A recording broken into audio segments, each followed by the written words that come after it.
bonjour à tous. Eh bien, écoutez, le vrai luxe, c'est de démarrer à l'heure. Et donc, j'ai grand plaisir à vous accueillir tous aujourd'hui, à accueillir aussi ceux qui nous verront un peu plus tard en podcast.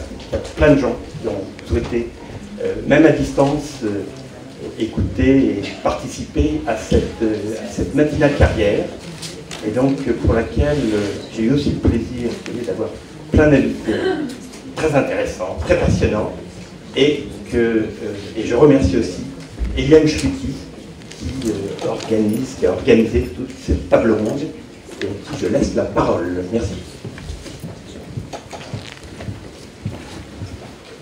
Bonjour à tous. Donc, on va commencer, même si tout le monde n'est peut-être pas là, parce que je vois. Merci en tout cas à nos intervenants, c'est un vrai moment de plaisir d'être avec vous ce matin et de vous avoir pour nous. Nous avons tellement de questions à vous poser. Donc on va commencer à l'heure. Ce que je vous propose, c'est qu'on commence en vous laissant vous présenter. J'ai trouvé que c'était plus sympathique qu'ils se présentent directement à vous parce que vous allez pouvoir mettre des visages sur leur nom. Et puis ensuite nous passons à une série de questions. Donc s'ils ont la gentillesse de se présenter assez rapidement, bien sûr. Je pense qu'on pourrait commencer en les mettant un peu par type de famille, vous savez, demander à Béatrice Balini et François Bouillet d'intervenir les premiers, de se présenter, parce que, en fait, c'est intéressant probablement pour beaucoup de participants dans la salle. C'est des représentants du conseil en recrutement, donc deux cabinets, qui interviennent beaucoup sur le secteur du luxe. Donc je pensais que c'était bien qu'ils se présentent l'un derrière l'autre pour que vous puissiez les situer, puis ensuite on poursuivra. Merci beaucoup. Bonjour, donc Béatrice Balini, je suis partenaire chez Russell Reynolds depuis plusieurs années et dans le conseil en recrutement depuis 17 ans. Avant, j'ai pas fait Sciences Po, j'ai fait MIT et ensuite j'ai travaillé dans le conseil chez Bain, une compagnie aux États-Unis et chez Goldman Sachs à New York. Et puis j'ai dirigé une petite entreprise de famille dans le luxe. En Italie, je me suis éclatée pendant 4 ans à le faire et puis je suis tombée dans le recrutement dans le même secteur et c'est là où ma passion est tous les jours. Bonjour à tous, François Bouillet, Bizewan. Donc moi je suis un ancien dirigeant de l'industrie.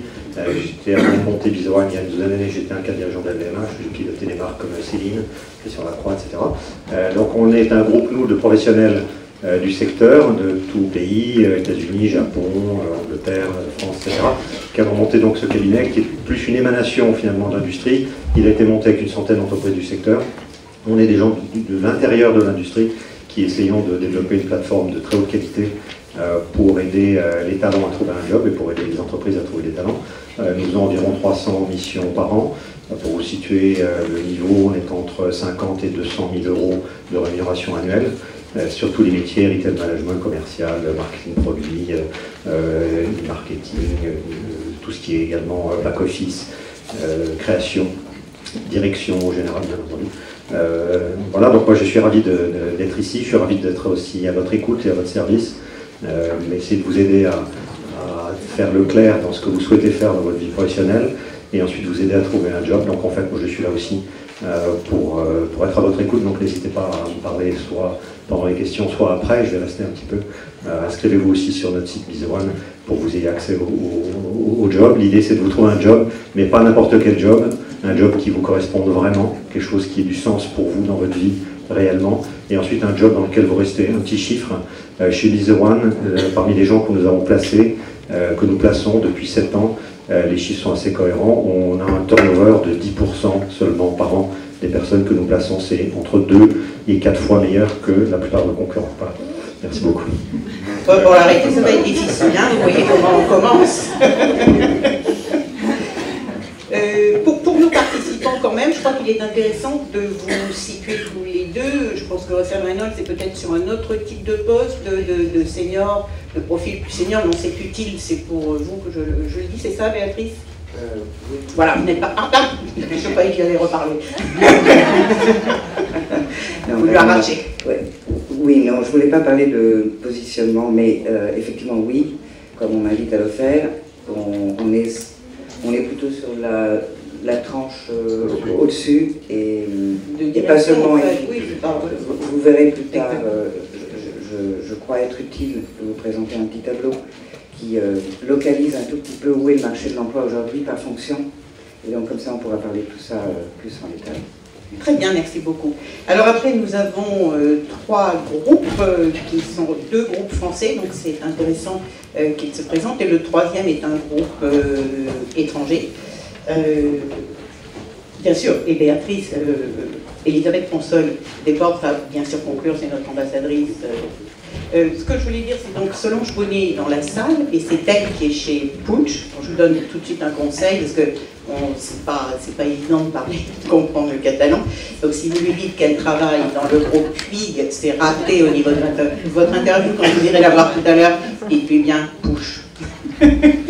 Voilà. Belen et Sutrolio, donc pour le groupe Kering. Bonjour, mesdames et messieurs. On est ravis ce matin d'être ici avec vous pour vous présenter notre groupe, nos parcours et aussi pour pouvoir avoir une discussion tout à fait ouverte par rapport à l'intérêt que vous portez à ces secteurs. En ce qui me concerne, vous l'avez compris déjà par mon accent, je suis espagnole, j'ai fait mes études en Espagne. J'ai démarré ma carrière professionnelle dans le monde du conseil au BCG et après je suis, on va dire, tombée amoureuse progressivement de la fonction RH et une fonction que j'ai exercée dans un premier moment au sein du groupe PSA, après chez Valeo et Danone. Et première expérience et premier moment dans le luxe au sein d'Hermès, auprès de Lucin. Et maintenant, depuis 1 an et demi, au sein du groupe Kering. Donc, pour la petite histoire, je pense que vous connaissez tous la récente évolution du groupe. Et depuis le 18 juin de cette année, PPR est devenu Kering. Et en effet, même si on est un groupe familial côté en France et en principe français, et si on a quelques minutes pour développer sur l'activité du groupe, donc vous verrez qu'en fait Kering est un groupe particulièrement international parce que la plupart de ces marques, c'est des marques qui ont leur siège en dehors de France et même en dehors de l'Europe. On en a encore aussi quelques-unes. En tout cas, encore... Et merci de l'intérêt que vous portez à notre groupe. Et malheureusement, je ne pourrai pas rester après ces moments d'échange. Donc, si vous avez des questions, il vaudrait mieux qu'on puisse les partager et les poster pendant l'intervention. Merci. Dès 9h30, on devrait pouvoir vous redonner la parole pour vos questions. Solange, tu veux dire un petit mot, et puis ce sera Augustin pour la présentation des trois groupes. Bonjour, donc, je suis Solange Bonnet, je suis une ancienne Sciences Po. Et je suis DRH de la division mode du groupe Puig, qui s'écrit effectivement PUIG. Donc le groupe Puig est un groupe basé à Barcelone, un groupe catalan. C'est un groupe de parfums d'abord, qui a développé aussi un business de mode avec des maisons comme Jean-Paul Gaultier, comme Nina Ricci ou Carolina Herrera. Voilà, moi j'ai rejoint le luxe il y a pas très longtemps en fait, ça fait seulement 5 ans. Donc chez Puig depuis 1 an et auparavant au Saint-Givenchy Couture, donc le groupe LVMH. Et auparavant, j'ai travaillé dans des secteurs extrêmement différents qui n'ont rien à voir avec le luxe, l'industrie pharmaceutique, l'énergie, et puis juste avant de rejoindre le luxe quand même, une petite pause avec les médias. Voilà.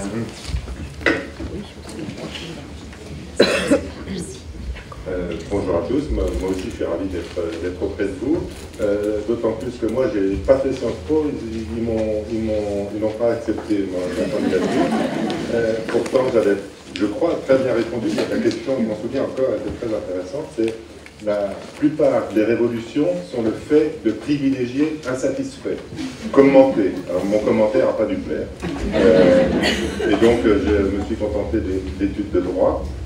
Et après mon droit, j'ai fait des ressources humaines dès le début, enfin en rentrant dans les ressources humaines par le droit du travail.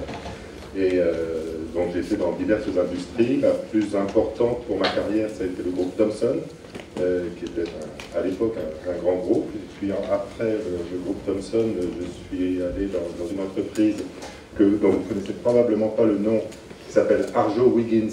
Mais comme c'est un nom compliqué, pour la définir, on disait, c'est simple, c'est l'Hermès du papier. On fait du papier, mais on est l'Hermès du papier. On faisait du papier de billets de banque, c'était déjà un début de luxe, puisque le billet de 50 €, c'est déjà un produit de luxe, me semble-t-il. Et donc, c'est assez naturellement que je suis rentré dans le groupe Hermès il y a 10 ans, comme directeur des ressources humaines. Il y a 10 ans, c'était encore une grosse PME de 5000 et quelques personnes. Aujourd'hui, c'est un petit groupe de 12 000 personnes, donc une croissance très spectaculaire et donc une évolution des métiers, des professions très, très intéressante, et on en parlera tout à l'heure. Avec simplement peut-être un préambule, c'est de vous dire que je ne suis pas très à l'aise avec l'idée que je suis passé d'un monde X au monde du luxe. Pour moi, j'ai toujours fait des ressources humaines dans des entreprises diverses et variées, à forte culture. Et donc, pour moi, il n'y a pas deux mondes qui se regardent l'un l'autre, qui seraient le luxe et puis le pas luxe. Il y a des entreprises qui font de la qualité, et c'est celles-là qui s'en sortent. Celles qui ne font pas de la qualité, malheureusement, ne peuvent pas recruter, en tout cas en terme. Et enfin, donc, l'ambassadrice en fait du luxe, Elisabeth Consol-Desportes. Oui, bonjour. Moi, j'ai un parcours tout à fait particulier au regard des normes françaises. Je pense que nos chasseurs peut-être le confirmeront. Je suis agrégée de lettres classiques, ces matières qui ne sont plus enseignées à l'école, et c'est fort dommage. J'ai d'abord fait de l'enseignement et de la recherche au sein d'un laboratoire du CNRS, qui s'appelle le Centre d'analyse des manuscrits modernes, et on était plusieurs équipes, Proust, Zola, à réfléchir sur la création littéraire et ce que nous essayions de mettre en place une théorie de la jeunesse littéraire. Ça, c'est pendant une dizaine d'années, donc vous voyez un grand pan. Un deuxième grand pan consacré au patrimoine. J'ai travaillé au ministère de la Culture à la direction des musées de France, et j'ai ensuite dirigé la plus grosse ONG de l'UNESCO qui s'appelle International Council of Museums, et qui regroupe tous les musées du monde entier, qui est une sorte d'ONU de la culture au sein de l'UNESCO, avec les professionnels de musées. Ensuite, j'ai continué mes courbes dans ma vie professionnelle. J'ai dirigé pendant 5 ans l'Union des fabricants pour la propriété intellectuelle. J'étais évidemment la moins compétente des personnes que proposaient les chasseurs de tête, puisque je n'étais ni juriste ni ingénieur, et c'est donc moi qui ai été choisie. Et c'est quelque chose, évidemment, un sujet qui m'est très utile désormais au sein du comité Colbert, que je dirige depuis 2003. Merci beaucoup. Alors, avant de vous poser mes 3 questions qui, j'espère, vont résumer à peu près l'ensemble des questions que vous pouvez vous poser, mais vous aurez votre temps pour les poser ensuite, j'aimerais en fait vous voir réagir sur, quand on parle du luxe, du secteur du luxe aujourd'hui, ça recouvre quoi? Parce que, voilà, on l'utilise beaucoup. Donc, à tour de rôle, j'aimerais que vous puissiez me dire ce que ça recouvre, en fait, ce que l'on entend par ça. Béatrice. C'est une question profonde et complexe. Je crois que tout le monde est parti du principe, il y a 20-30 ans, que le luxe était un petit regroupage de sociétés qui, à l'époque, n'étaient même pas très grandes, et qui produisaient des produits rares, chers, pas disponibles partout, où il y avait 2 ingrédients absolument essentiels qui étaient l'héritage d'une marque, d'une famille d'un côté, et où un apport de maîtrise humaine dans la manufacture du produit. Donc ça, c'était une définition, on va dire, un peu classique, que tout le monde partageait. Et après, il y a beaucoup de choses qui sont passées dans le luxe. Il y a eu l'arrivée de concurrents qui n'étaient pas du luxe, mais qui prenaient des parts de marché au luxe. Il y a eu des changements de consommation avec des gens des consommateurs qui n'achetaient plus que du luxe, mais qui faisaient du mix and match avec, je fais un exemple stupide, mais un accessoire Zara et et une chemise Vuitton et une veste Hermès, donc qui ont commencé à casser l'idée que pour être bien habillé ou pour bien se présenter, il fallait être que acheteur de luxe. Ensuite, il y a eu l'accélération de la consommation qui a porté à ne plus considérer seulement la manière de se présenter comme étant ou appartenant au luxe. Et donc aujourd'hui, le luxe, c'est aussi de se prendre un moment et 2 jours, 3 jours pour aller dans un endroit magnifique, peut-être même dans le désert, dans le silence le plus total. C'est du luxe. Le luxe, c'est de se prendre un moment pour aller à un spectacle. Donc, la définition s'est cassée à cause de l'accélération de la consommation d'un côté, l'entrée de concurrents qui ont cassé certains codes de consommation. Et aujourd'hui, si vous me demandez ce qu'est le luxe, je reviens peut-être à la définition initiale, mais beaucoup plus ouverte. Et je le vois dans beaucoup de nos missions où, dans le temps, vous voyez le luxe recruter dans le luxe. Après, le luxe a commencé à recruter dans la grande consommation, sur certaines fonctions. Ensuite, tout le monde est tombé amoureux du fast fashion, parce qu'il y avait du succès dans le fast fashion, ils avaient révolutionné la manière de produire des collections, de proposer des produits, etc. Maintenant, on va beaucoup chercher aussi dans d'autres secteurs qu'on appelle adjacents au luxe, mais qui ne le sont pas vraiment, parce que les business models ne sont pas les mêmes. Mais en termes donc c'est très compliqué. De marque, ce que je voulais dire, c'est qu'aujourd'hui, quand on parle du luxe, ça va très loin en termes d'entreprise, de marque. Il y a quelque chose qui est intéressant, c'est la représentation du comité Colbert, qui a quand même 78 marques. Donc, ce que je voulais vous entendre, c'est est-ce que ça va jusqu'à l'hôtellerie? Est-ce que Zara fait partie du luxe? Est-ce que H&M fait partie c'est pour vous provoquer, c'est juste la s'arrête. Voilà. Mais non, pour moi la réponse est non. Évidemment, nous, au sein du comité Colbert, on dira qu'en dehors des 78 marques que nous représentons, point de salut, l'intérêt du comité Colbert, c'est que c'est une cooptation par les pairs. C'est-à-dire qu'on est candidat au sein du comité, il y a 5 critères d'entrée au sein du comité, ça peut être une définition du luxe si vous le voulez. Le premier d'entre eux, c'est ce que nous appelons l'ambition internationale, la conviction de représenter une part de l'identité culturelle française et d'avoir vocation à la faire rayonner pour contribuer au rayonnement du pays. C'est le premier critère d'entrée au sein du comité Colbert et c'est important, je trouve, de le souligner. Le second, c'est bien sûr la qualité des produits, il faut être dans le meilleur de sa catégorie. Le troisième, c'est la créativité. On n'est pas une marque de luxe et on n'a pas en permanence un processus créatif qui va permettre l'adéquation de la marque, parfois patrimoniale, avec son temps, mais pas toujours patrimoniale.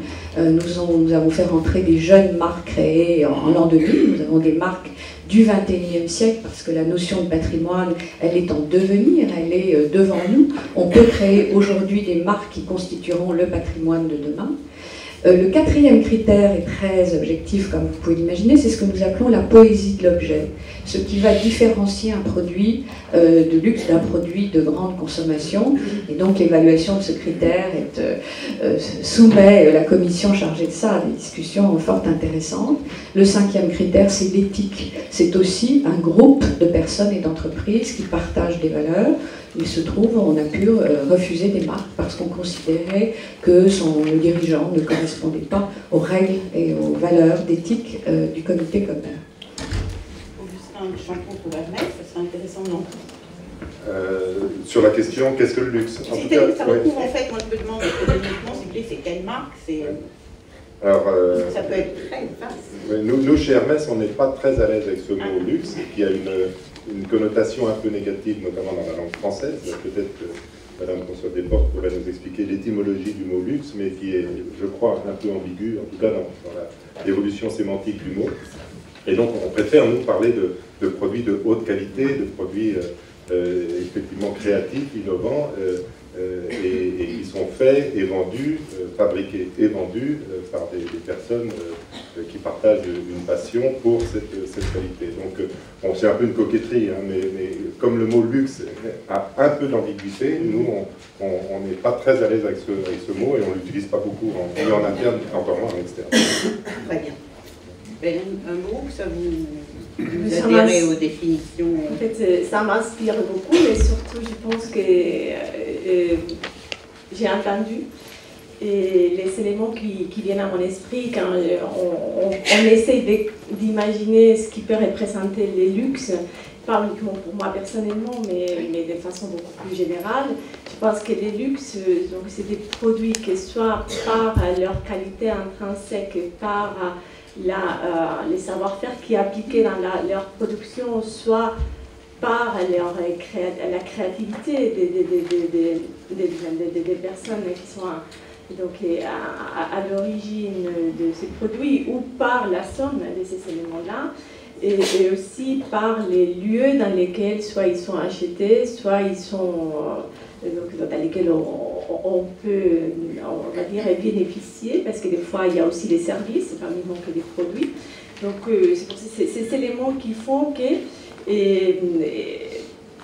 un individu trouve une forte désirabilité et un élément des passions et des rêves et qui fait que ces services ou ces produits est considéré comme quelque chose de luxueux ou du luxe. Donc il y a un élément de subjectivité extrêmement fort, mais je pense que ce qui est vraiment à la base, c'est par des suppléments d'âme, c'est par des rêves et c'est par des désirs. C'est ce qui peut faire en ces moments qu'il y ait des marques qui soient très récentes, mais qui deviennent très désirables et qui peuvent accéder assez rapidement on va dire, à cette catégorie du luxe.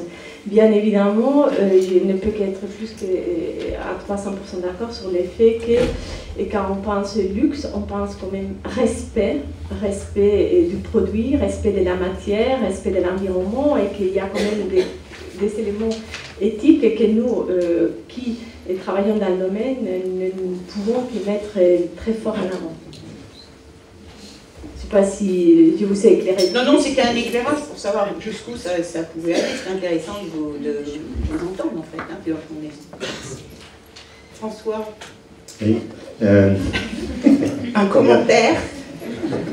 Un éclairage un petit peu différent sur, si on regarde le marché de l'emploi et la façon dont les professionnels considèrent quelles sont les limites du luxe. Il est clair que la définition devient beaucoup plus large. Les Américains, ils appellent ça fashion retail. Donc on voit bien que les entreprises, qu'elles soient, disons, dans le luxe traditionnel ou qu'elles soient dans un luxe plus nouveau, on a parlé du fast fashion, etc., vont chercher des gens un petit peu partout. Donc vous en avez parlé. Je crois que ça s'ouvre et on constate dans tous les pays du monde que les métiers se professionnalisent et que du coup on va chercher de plus en plus des vrais professionnels là où ils sont, et pas forcément que des gens qui viennent du luxe. Donc aujourd'hui, pour vous donner une idée, nous considérons que le fashion retail, c'est grosso modo une population de 8 millions de gens dans le monde, dont environ 10% en France. Donc ça regroupe tout ce qui est production, tout ce qui est évidemment retail, et tout ce qui est back-office et les gens qui organisent tout ça. Donc là-dedans, il y a beaucoup de gens qui tournent à l'intérieur du secteur du luxe, mais il y a beaucoup de professionnels qui arrivent de partout. Donc je crois que c'est un petit peu, comment dire, il y a une définition du luxe qu'on pourrait dire, qui vient des politiques de recrutement des différents groupes, et jusqu'où est-ce qu'ils vont chercher, dans quel type par fonction, dans quel type d'industrie ils vont chercher. Parfait, merci. Alors, première question qu'on je peux... Oui, ça m'est revenu à l'esprit, pardonnez-moi. Mais il y a quand même des cabinets de conseil qui étudient le secteur du luxe, donc ils le définissent. Et quantitativement, les derniers chiffres que j'ai vus, je crois, définissent l'industrie à 212 milliards d'euros, ce qui est quand même pas une mince affaire. Ça, c'est une industrie mondiale, avec des taux de croissance qui ont été très intéressants jusqu'à 2009, qui ont recommencé à être intéressants l'année dernière, et qui sont projetés à 5 à 6% en moyenne de croissance pendant les 3 à 5 années à venir.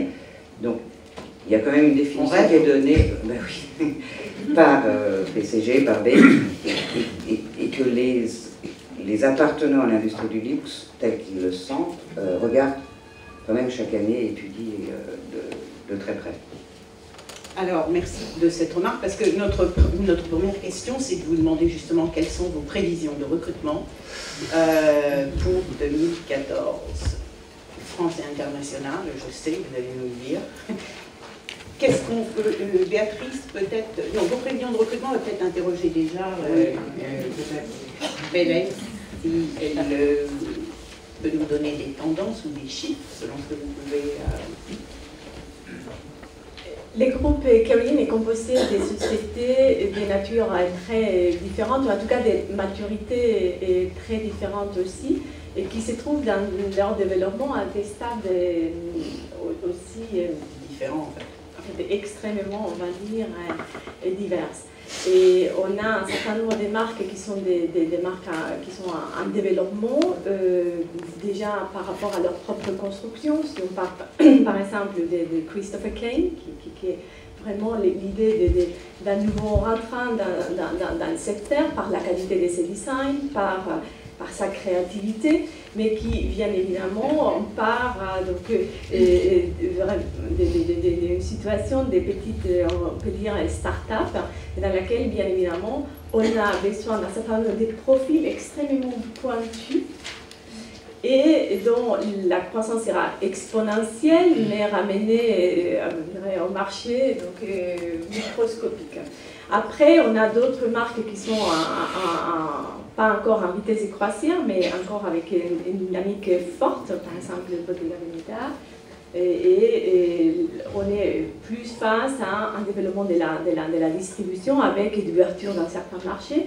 Donc encore, en fait, ce n'est pas des centaines d'emplois à un endroit précis, mais des développements très sélectifs, très spécifiques dans certaines villes dans lesquelles, ou même des nouveaux pays dans lesquels il y aura une expansion. Et après, on a aussi des marques plus matures dans lesquelles on est plus sur ce qui est une croissance qui accompagne la croissance qui est donnée maintenant de façon générale pour l'industrie, qui est plus, on va dire, peut-être plus discrète que ce qu'elle a été par le passé. Donc, toujours une croissance, mais une croissance qui est très nuancée, très différenciée par différentes régions, dans des domaines d'activité très différents. Donc il m'est difficile de donner un chiffre. D'accord. Bien évidemment, étant donné aussi que dans les secteurs de la distribution, en fait, quand on parle de la distribution sélective, donc c'est un domaine dans lequel il y a pas mal de turnover. Donc c'est vrai que les volumes d'emploi sont importants, et pas toujours peut-être dans les fonctions que vous recherchez. D'accord. Mais si on compare, c'est quand même par rapport à 2013, vous êtes à peu près sur le même rythme ou moins en termes de à peu près? Oui, par rapport à 2013, oui. En termes de recrutement, en fait. Et plutôt France, plutôt international que France, même à grands traits. Hein. Oui, en fait, c'est pour ça que tout à l'heure, je disais que peut-être si on avait 2 minutes pour présenter les groupes, parce que Caroline, donc comme j'ai dit, groupe familial côté à Paris, mais qui progressivement s'est transformé, qui est passé donc, des retail, de la distribution vers des secteurs qui sont les luxe et les sport and lifestyle. Et quand on regarde maintenant la démographie de ces groupes, il n'y a que 3 marques françaises et les sièges. Ce que veut dire, c'est qu'en termes de chiffre d'affaires et d'effectifs, c'est à peu près le même pourcentage, mais on est à moins de 6% en France. Donc c'est un groupe qui est devenu très italien, avec des marques telles que Gucci, Bottega Veneta, Sergio Rossi, Pomellato, Brioni. Et en fait, les premiers pays maintenant du groupe par, en fait, on va dire, effectif, et l'Italie, suivi des États-Unis, et après c'est la Chine, le Japon et la France. Bien. Hermès, c'est une image un peu différente parce que si on prend en gros 12 000 collaborateurs, vous en avez 45% qui sont des collaborateurs de production, que nous appelons des artisans, et puis leur hiérarchie.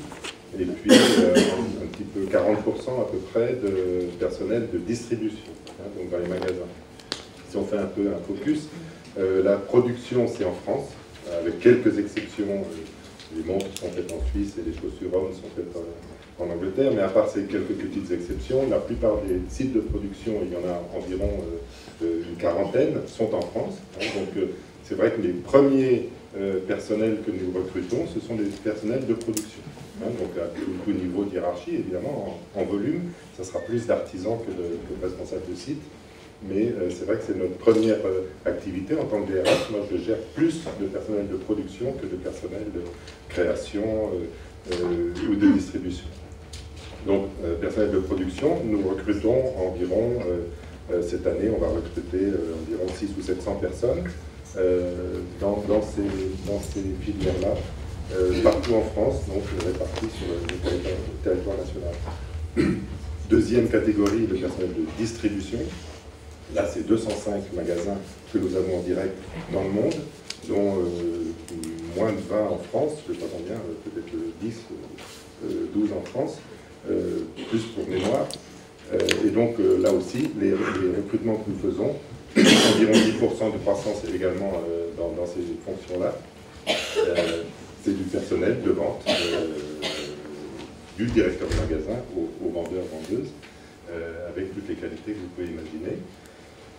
Et une fois qu'on a évacué ces deux grandes catégories, il reste les fonctions support, qui vont de la création à l'informatique, en passant par la finance, ressources humaines et toutes les fonctions support. Et là, effectivement, c'est principalement en France, parce qu'on essaye d'alléger au maximum nos sièges régionaux hors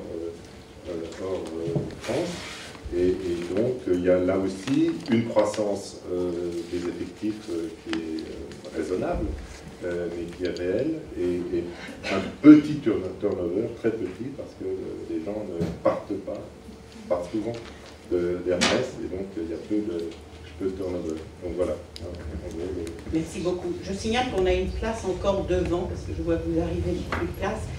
Est-ce que vous souhaitez... Oui, je voudrais juste confirmer enfin, ce qui vient d'être dit par le groupe Hermès. Dans l'ensemble des maisons du comité Colbert, nous représentons 12 secteurs d'activité, ce qui répond aussi à une question que vous aviez. Le luxe n'est pas simplement tout ce qui concerne la personne, c'est aussi tout ce qui concerne la maison, mais nous avons également les hôtels, de la gastronomie, l'édition. Et en fait, tous les secteurs d'activité peuvent être un jour, ce n'est pas le cas par exemple de l'industrie automobile en France, nous n'avons aucune marque automobile parce qu'il se trouve que l'industrie automobile française ne s'est pas du tout positionnée sur le haut de gamme, on voit à quel point ça a été une erreur stratégique d'ailleurs. Mais l'ensemble des secteurs peut être éligible, si vous voulez, au terme de luxe. De façon générale, dans l'ensemble de ces secteurs, les maisons ont le plus grand mal à trouver du personnel de fabrication. Ce qui nous a amené, à titre collectif, au nom du comité Colbert, de mener un certain nombre d'opérations pour faire connaître les métiers, notamment aux jeunes des collèges qui sont en passe de s'orienter professionnellement. Et donc c'est vraiment un problème général dans l'ensemble du secteur du luxe. Tout ce qui est la fabrication, nous avons du mal à recruter, on est quand même dans une situation assez paradoxale au regard de l'emploi en France. Merci beaucoup. Donc on a déjà un petit peu parlé du deuxième point en fait que nous avions, c'est dans vos différents secteurs, quel profil et quelles compétences recherchez-vous? Bien sûr, on pense à nos Sciences Po, c'est clanique, vous savez, mais pas uniquement.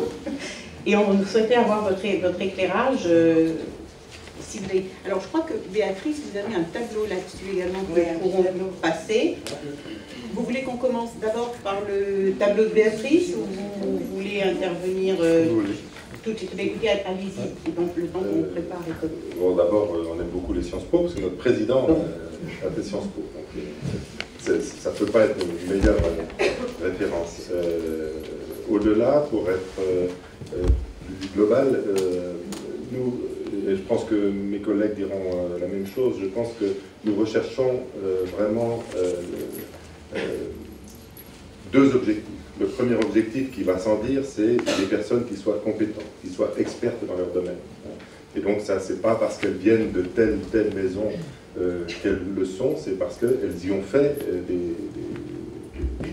des performances ou dans une école école, etc. Et il y a une première dimension, c'est la dimension expertise-compétence. Ça va sans dire, mais ça va mieux en rappelant. Mais il est évident que dans nos entreprises, on mettra beaucoup d'attention également à une deuxième dimension, qui est la dimension personnelle, la dimension de la personnalité, du caractère, du comportement, du savoir-être, qui, dans nos entreprises, peut-être plus qu'ailleurs, je le dis avec une grande prudence, parce qu'aujourd'hui, dans toutes les entreprises, c'est extrêmement important, les qualités de communication, les qualités d'empathie, de travail en équipe, et la personnalité. Je raconte parfois qu'il y a eu une fois où on a recruté quelqu'un, il avait un CV relativement banal, mais qui convenait tout à fait à la recherche qui était faite. Et ce qui a été l'élément déclencheur, c'est qu'en bas de son CV, on a vu champion du monde de domino. Alors, les dominos, c'est pas quelque chose de très... Et ça a attiré l'œil parce que, en discutant, alors ne mettez pas n'importe quoi sur vos CV, mais si vous avez, c'est surtout, si vous avez une passion, si vous avez quelque chose qui fait que vous êtes une personne, et évidemment, chacun d'entre vous, vous êtes des personnes formidables, mais il faut nous aider, nous, recruteurs, qui ne sommes pas très imaginatifs, à détecter la vraie personnalité et la vraie passion qui vous anime. Et c'est vraiment ça qu'on va rechercher. Très bien, merci. Bélène, peut-être pareil, ou vous adhérez aussi? Oui, je pense que en fait, on a travaillé ensemble, donc c'est pas pour hasard, c'est parce qu'on partage quand même beaucoup de valeurs. Donc, nous aussi, au sein de nos équipes, nous avons la chance d'avoir des personnes qui ont fait Sciences Po, et je viens d'en recruter une, notamment qui travaille donc, dans mon équipe rapprochée. Et je pense que les luxes, comme a dit Béatrice, et comme on a déjà partagé, c'est un secteur qui est en pleine évolution, en pleine transformation. Et je suis sûrement moins jeune que la plupart d'entre vous, mais quand on a fini nos études, on ne pensait pas spontanément d'aller travailler dans le luxe. Donc il y avait d'autres secteurs, que ce soit le conseil, la banque, ou l'audit, peu importe. Donc, c'est pour ça qu'on est dans une transformation profonde de ces secteurs. C'est un secteur dans lequel, surtout quand on parle plus de la partie fashion, en fait, de la partie mode, c'est un secteur qui va très très très vite. Et c'est vrai que pour un certain nombre de postes, on va toujours avoir tendance pour le moment à chercher des profils très pointus, parce qu'il y a cette exigence de très vite pouvoir délivrer. Les collections se multiplient maintenant dans l'année, et on est toujours dans cette espèce des courses contre le temps, et qui fait qu'on peut se donner moins le temps que, par exemple, dans certains environnements, sûrement chez Hermès à la production, où on a plus de temps de pouvoir apprendre et rentrer dans le métier. Mais par contre, en dehors de ces quelques fonctions très spécifiques que vous pouvez imaginer, en termes de développement des collections, tout ce qui est autour du merchandising, c'est vrai qu'il y a aussi tout un tas d'autres fonctions qu'on peut appeler des fonctions support, mais c'est surtout des fonctions des contributions, des fortes contributions, que ce soit dans la finance, dans la communication, dans les ressources humaines, bien évidemment, dans l'informatique et autres, et dans lesquelles, bien évidemment, comme vient de dire Augustin, et ce qui est important, c'est les compétences, et ce qui est important, c'est les parcours, c'est la richesse de ce qu'on a pu faire et de comment on s'est construit. Et de toute façon, à un moment donné, on ne recrute pas des profils, on ne recrute pas des CV, on recrute des personnalités. Et bien évidemment que c'est vous, avec votre unicité, avec vos statuts personnels, avec ce que vous pouvez amener, et aussi avec les rencontres entre un profil unique et une opportunité.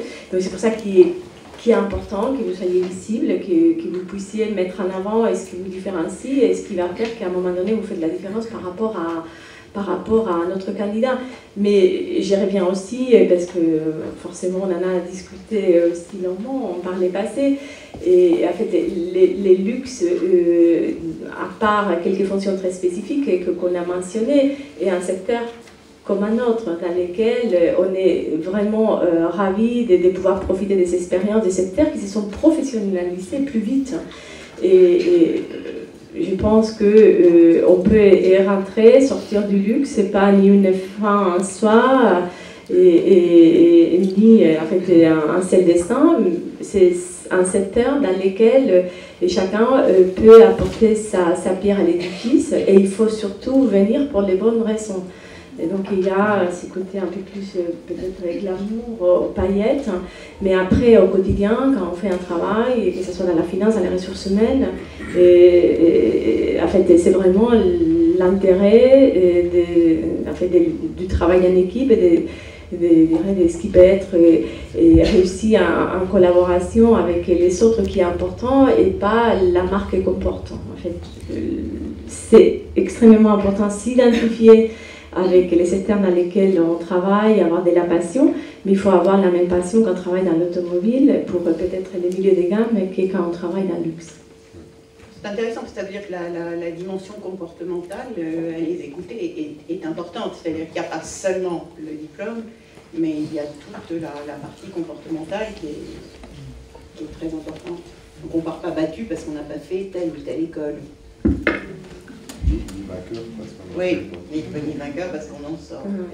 Étant donné que, en tout cas, pour la plupart de nos marques, en fait, c'est des marques qui ne sont pas françaises ou avec beaucoup de profils très internationaux, les diplômes, bien évidemment, en fait, c'est un élément et c'est marqué dans le CV, mais c'est peut-être moins le cas de ce qui a été la tradition française en fait, une espèce de coup de diplôme, bien évidemment.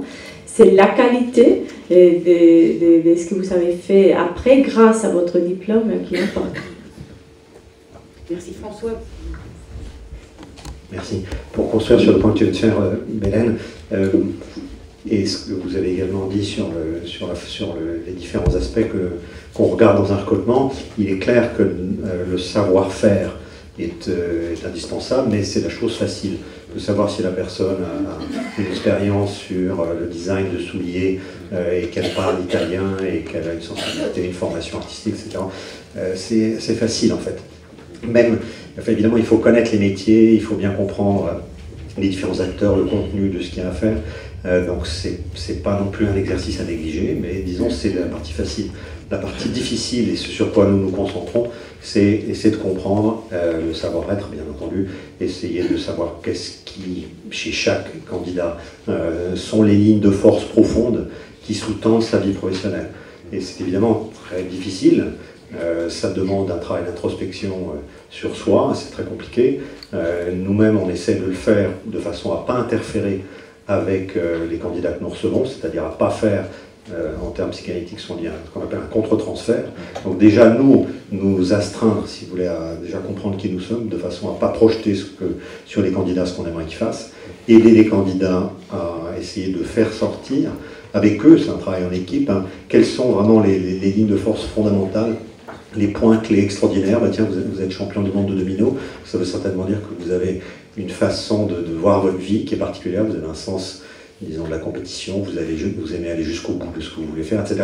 Bref, de rentrer profondément là-dedans et d'essayer de trouver en toute innocence et en toute transparence surtout, quelles sont vraiment les choses fondamentales. Je crois qu'on ne peut pas tricher et que c'est extrêmement dangereux de tricher sur ces éléments-là parce qu'à un moment ou à un autre, ça sort. Et quand ça sort, bah, ça se passe mal. Donc je crois que pour nous, les matchs que nous essayons de faire, c'est d'essayer de rentrer très profondément, le plus profondément possible, en bienveillance et en respect des personnes, des choses profondes sur leur savoir-être. Donc c'est plus que le comportement en fait, c'est l'attitude. D'accord.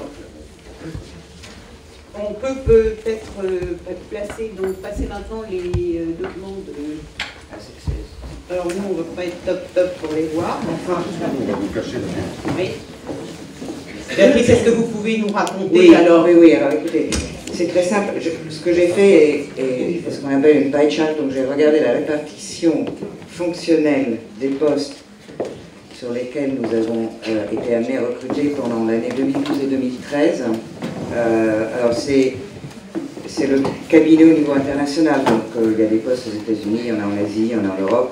Mais ce qui m'intéressait, c'était de voir dans quel métier il y avait l'accent dans ces 2 dernières années, et comme j'ai une mémoire assez visuelle, je peux la comparer à la même étude que j'avais fait il y a 10 ans, et vous donner les grandes tendances. Voilà, c'était un peu ça. Juste alors ça c'est Russell Reynolds, hein, donc c'est pas le monde entier et c'est pas le marché, mais c'est quand même, je crois, représentatif. Nous avons à peu près, on va dire, 17% des recrutements du niveau dont on a parlé qui sont dans la fonction commerciale, que ce soit du wholesale, du retail, de la direction commerciale, multicanal. En regroupant marketing et merchandising, parce que nous avons des clients qui ne sont pas nécessairement croyants dans le marketing, dans le domaine du luxe, donc je fais bien attention. Marketing et merchandising, donc toutes les fonctions qui touchent le produit et la marque, et on est aux alentours de 20%. Nous avons ensuite les métiers de direction générale, et ça c'est avec les gros dirigeants, c'est à peu près 20% des recrutements. Et ce qui est très intéressant, et ce qui est très différent de ce que j'avais vu il y a 10 ans, tout ce qu'on appelle corporate officers, donc c'est les métiers du support fonctionnel, que ce soit RH, système informatique, juridique, mais et aussi supply chain et production. Là, on est monté à 34%. Et je me souviens très très bien de cette même analyse il y a 10 ans, où ces métiers étaient à peu près à 7-8%. Alors, est-ce que c'est une tendance de base? Est-ce que c'est un épiphénomène des 2 dernières années? Je ne crois pas que ce soit un épiphénomène, je crois que c'est une vraie tendance. C'est lié au fait que le luxe s'organise mieux, s'étoffe mieux sur des fonctions qui sont absolument fondamentales pour le futur d'une société et qui ne doivent plus être considérées comme des fonctions entre guillemets secondaires. C'est-à-dire, tout le monde va être en marketing, tout le monde va être proche du produit, proche du point de vente, proche du consommateur, mais toutes ces fonctions ont une immense valeur pour nos clients. Donc ça, c'était le premier message. Deuxième message, un peu plus difficile à expliquer, mais je vais essayer. Comme tout le monde autour de ce panel a bien reconnu, bien sûr les études, bien sûr ce qu'on appelle vos compétences techniques, bien sûr les succès que vous avez eus pendant votre carrière, mais aussi, et très fondamental, ce qu'on appelle la partie moins quantifiable. Alors, ça va des compétences jusqu'aux valeurs, hein, donc il faut faire attention parce que l'enjambée est quand même assez large. Et j'avais préparé une petite analyse de 3 clients et de ce que ces 3 clients, les compétences, donc pas l'aspect technique, mais vraiment les compétences qu'eux-mêmes mettent en avant à chaque fois qu'il y a un recrutement d'un dirigeant dans leur société. Et je vous l'ai dit en anglais, mais pour moi elles sont puissantes. Le client numéro 1 est un client qui met beaucoup d'accent sur l'humain. Et donc la compétence qui me plaisait le plus et qui est très, très importante pour eux est placing people at the center, giving back and taking care of others. Donc ça, c'est pas quelque chose que vous trouvez souvent, mais ici, elle est dominante. Voilà, donc le premier client, forte mise en avant de la valeur humaine et de l'esprit d'équipe, et surtout de la succession, donc cet élément de transmettre et faire croître. Deuxième client, comme je vous disais, une organisation très complexe, avec 3 barycentres dans le monde, pas nécessairement que en Europe. Et là, vous voyez cette dimension de la capacité de savoir vivre avec l'ambiguïté et de savoir adresser des problèmes de performance complexes. Donc, dans cette société, par exemple, les têtes bien faites, les têtes qui arrivent à conceptualiser, qui arrivent à réduire le problème à son essence et à savoir en donner des réponses et les transmettre vont être extrêmement importants. Le troisième client est un client où manque aujourd'hui l'esprit créatif, la création, plus par son parcours historique qu'autre chose. Et donc là, la dimension de savoir penser d'une manière indépendante et exercer la partie créative et celle analytique va être une compétence fondamentale dans leur recrutement. Donc vous voyez, c'est pas facile de généraliser, il y a des aspects différents, et ce qui est important, c'est de savoir, à votre niveau, bien comprendre une organisation, bien comprendre leur culture, descendre dans leurs valeurs, essayer de voir ce qui les intéresse et si ces qualités sont les vôtres. Simplement un commentaire, moi je me retrouve exactement, c'est ce que je voulais dire tout à l'heure quand je vous ai parlé. Donc Béatrice Valigny a fait un magnifique travail de synthèse. Je me retrouve dans les trois colonnes, même si je pense que je suis le client numéro 1. Mais je me retrouve dans les trois. Mais simplement un mot, je pense qu'à Sciences Po, vous avez peut-être cette capacité à comprendre des situations complexes et à avoir à la fois une vision analytique, quasi littéraire des organisations, et en même temps une vision hélicoptère, comme on dit, une vision synthétique, globale. Et je pense que ce jeu entre le détail et le global, l'ambiguïté qui est dans la colonne du milieu, que nous on appelle plutôt paradoxe, c'est cette agilité intellectuelle que vous développez dans vos études vous sera utile pour naviguer dans ces contextes complexes. Absolument. J'ai évité de mettre les sociétés présentes. Moi, je voudrais juste dire quelque chose pour tout à fait compléter ça. Si, par l'étymologie du mot luxe, le luxe, on a fait tout un travail que vous pouvez retrouver sur notre site internet sur les mots du luxe avec Alain Rey, qui est le directeur du Remède. On l'a fait en français, on l'a fait en arabe, voilà. Et l'étymologie, ça n'est pas lux, la lumière, c'est la luxation en fait, ce qui est décalé, ce qui est à côté.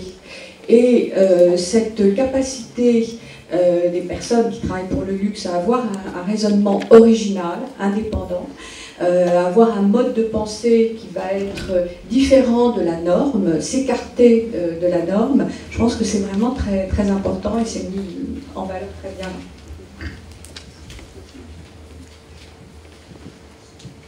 Je crois que c'est fini, il n'y avait que deux pages. Merci beaucoup, Béatrice. C'était très très intéressant et je pense que vraiment pour nos participants, c'est riche d'enseignements. Voilà, alors écoutez, l'heure tourne, bien sûr. Mon troisième point, mais vous en avez dit beaucoup, c'était de savoir quels conseils vous pourriez donner à nos participants aujourd'hui. On en a vu certains. Moi, je crois que vous avez répondu tout à l'heure. Moi, je vous demandais si en termes de mobilité, il y avait des possibilités, en fait, dans vos groupes, soit à l'international, soit en France, est-ce que ça existait, bien sûr. Je crois que vous avez, mais je vais vous laisser répondre. Une deuxième chose à laquelle je pensais, un deuxième point, est-ce qu'on rentre à un certain âge ou pas dans vos groupes? Est-ce que vous avez des recommandations? Est-ce qu'on peut venir de secteurs très différents? Enfin, toutes ces questions qu'on peut se poser pour soit des personnes qui sont dans la salle aujourd'hui, qui sont en poste et qui se disent qu'ils sont très tentés, mais au sens positif du terme, par ce secteur-là, soit par d'autres que nous avons, qui sont en repositionnement professionnel. Qu'est-ce que vous pourriez leur donner comme conseil? Mon premier conseil, ce serait soyez vous-même. Ce qui nous intéresse, c'est votre personne, votre singularité, votre identité. Donc soyez vous-même. N'essayez pas de copier un personnage que vous croyez être celui que nous attendons. Parce que même si nous sommes dupes, ça ne durera pas longtemps. Il faut vraiment que vous soyez vous-même avec votre personne, vos valeurs, votre système de valeurs, et que vous ne veniez pas coller à ce que vous croyez être notre système. Je parle pour Hermès, évidemment. Deuxième conseil, ce serait de vous dire, ne venez pas, ce que disait Bélène tout à l'heure, ne venez pas pour les mauvaises raisons. On ne vient pas dans une société du luxe pour être dans une société du luxe. On y vient pour exercer un métier, que ce soit les finances, les ressources humaines, la création, la production, la vente, bien sûr. On vient pour exercer un métier. C'est cette passion pour le métier qu'il faut que vous ayez, et non pas la passion pour le secteur du luxe, parce que c'est formidable de travailler chez Hermès. C'est formidable de faire de la vente, quand on aime la vente. On a fait une école de commerce, on fait de la vente, pas du marketing, surtout pas. Nous ignorons ce mot. Voilà. Donc soyez passionnés par votre métier. Voilà. Troisième conseil, en ce qui concerne Hermès, nous, on est plus à l'aise de recruter des personnes qui ont acquis une expérience dans une entreprise professionnalisante que de recruter des personnes que nous allons former nous-mêmes, parce que nous, on n'est pas très organisés, on est très complexe, on n'est pas des très bons managers, donc on préfère faire venir des gens qui ont déjà une expérience, et que cette expérience soit acquise dans une entreprise professionnalisante. Si vous voulez faire de la finance, eh bien, allez passer 3 ou 4 ans dans une big, ils sont combien, 5 ou 4 allez passer 3 ou 4 ans dans un cabinet d'audit, et là, on sait qu'en plus de votre diplôme de Sciences Po Ecofi, ça existe encore, non vous aurez acquis une expérience professionnalisante. Si vous voulez faire de la production, allez dans la sous-traitance automobile, allez dans l'industrie, et après, vous viendrez apporter votre professionnalisme dans nos entreprises qui en ont besoin et qui recrutent. Oui, moi j'ai un petit message un peu différent autour de l'entreprise de luxe. Je crois qu'aujourd'hui il y a beaucoup de talents, en particulier en France mais aussi à l'étranger, et que des créateurs peuvent avoir besoin de managers à côté d'eux et former ce fameux duo, couple qui est si important pour l'industrie du luxe. Ça c'est un point. Mais il y a aussi, et ça c'est un message fort que j'avais envie de passer ce matin, il y a en France aujourd'hui encore un certain nombre d'entreprises reposant sur des savoir-faire de 3, 4, 10 personnes qui sont en danger parce qu'il y a un problème de transmission de ces savoir-faire.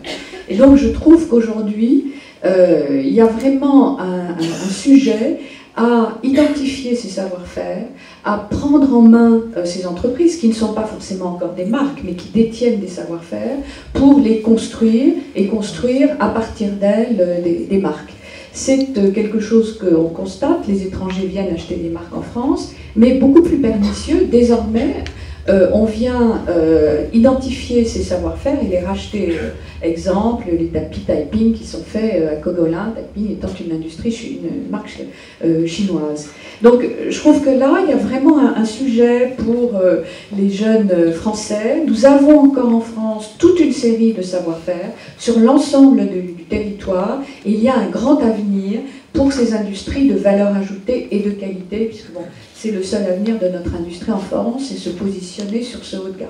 Voilà, c'est un petit message que j'avais envie de passer. On peut être salarié d'une entreprise du luxe, mais on peut aussi créer une entreprise du luxe, notamment à partir de ses savoir-faire. Et lors de notre échange, vous m'aviez dit justement quelque chose de très intéressant, c'est que vous aviez des HEC ou autres diplômés qui avaient été recrutés justement sur des petites entités pour venir en fait les renforcer. C'est intéressant aussi. Merci beaucoup. Bélène, vous avez... Est-ce que vous voudriez donner des conseils? Bon, étant donné mes origines, donc, je pense que je ne vais pas vous étonner, j'enfonce peut-être une porte ouverte.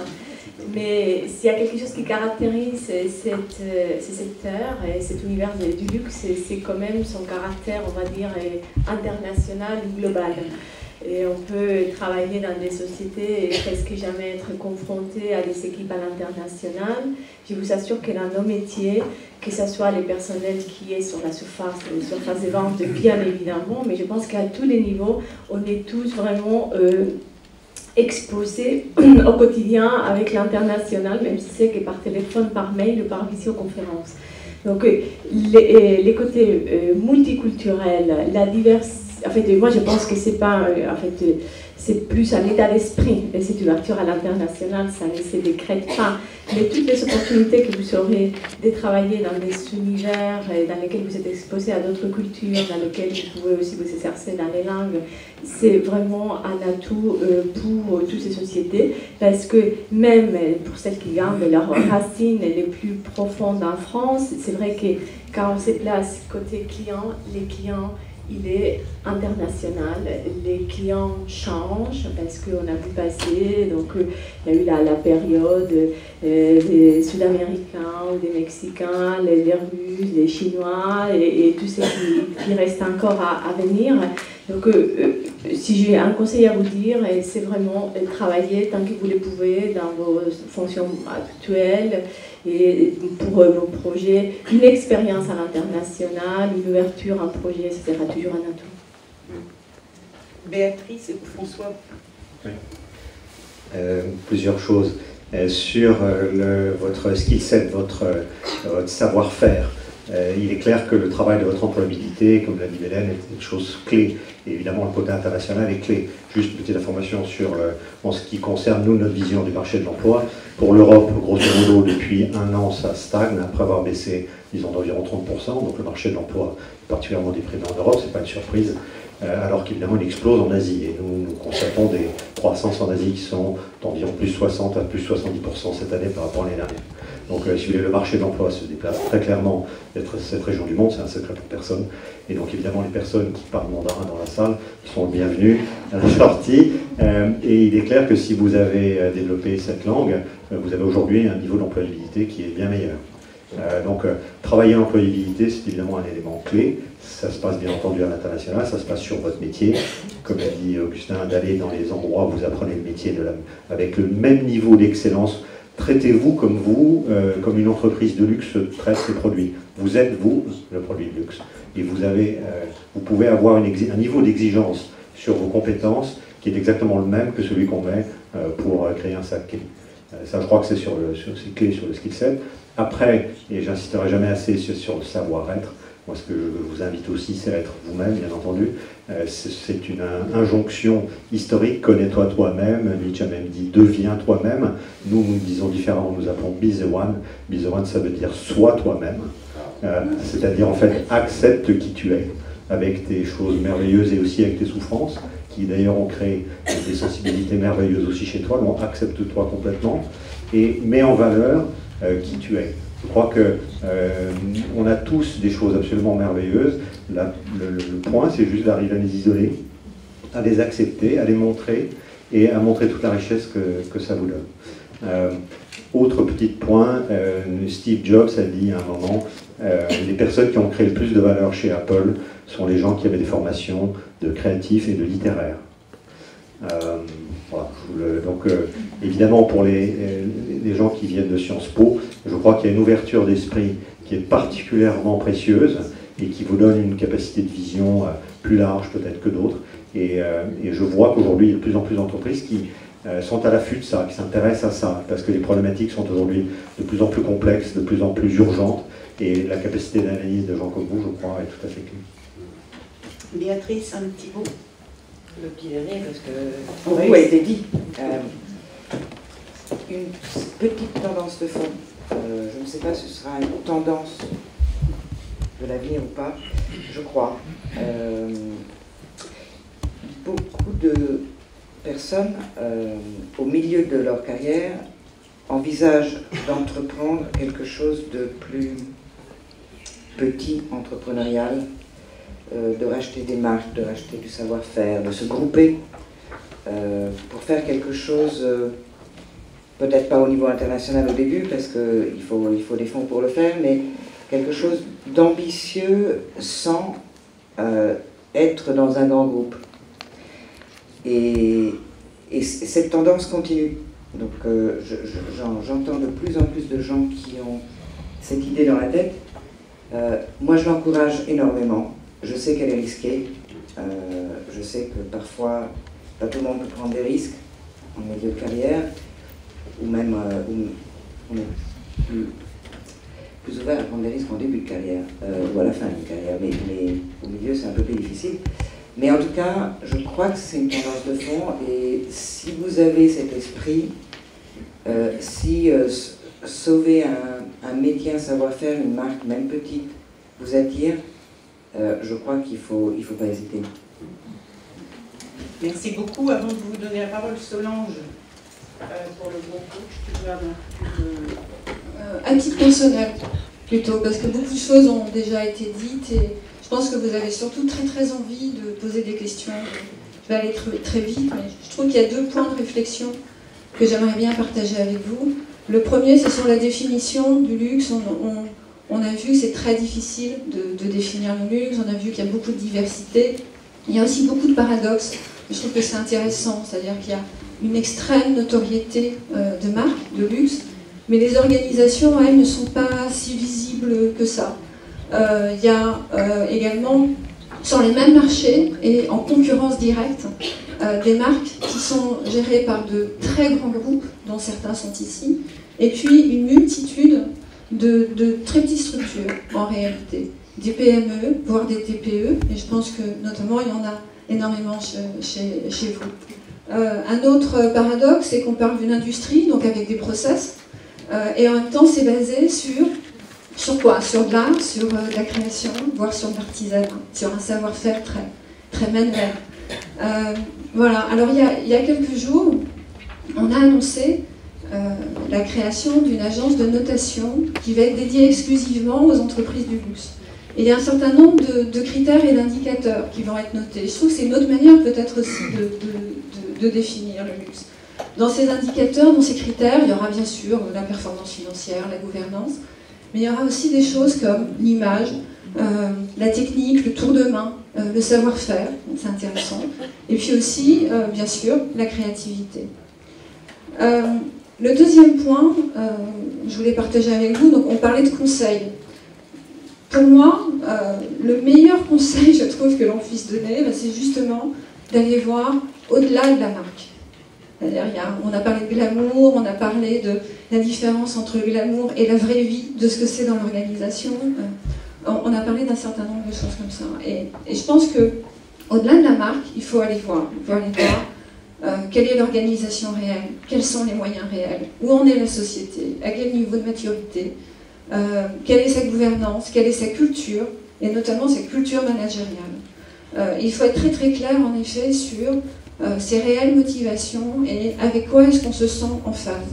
Dans un même groupe, sans en citer aucun, dans un même groupe on peut avoir des maisons, puisqu'on parle de maisons, et chacune de ces maisons va avoir une culture propre et une organisation propre. Et chacune peut réellement être extrêmement différente l'une de l'autre. Donc il faut aller voir.